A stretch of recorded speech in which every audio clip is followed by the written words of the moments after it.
3 સંતાનો છે, પણ ભાવિ નિર્માણ જે વિધાતાએ લખેલું હોય તે મુજબ દરેકને જીવન જાય. આ જમાનામાં લગભગ 5-7%, 10% જેટલા પરિવારમાં વૃદ્ધો સુખી છે. બાકી તો મન ને જાણે મન. કોઈને કહેવાય નહીં, પણ ભગવાનને પ્રાર્થના કરવાની. કોઈને શ્રાપ આપવાનો ને, વડીલો કોઈને શ્રાપ નહીં આપે, આપણે આશીર્વાદ જ આપવાના. તેની બુદ્ધિમાં પરિવર્તન આવે.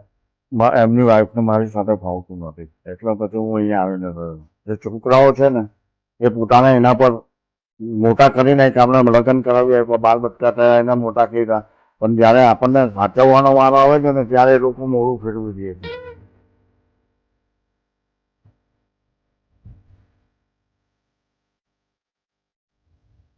દાદા કેટલા વર્ષથી આશ્રમમાં રહો છો? તમારા આશ્રમમાં કેટલા વર્ષ થયા? 2 વર્ષ શું કઈ 2 વર્ષથી અહીંયા રહો છો. ઘરના ઓફ થઈ ગયા.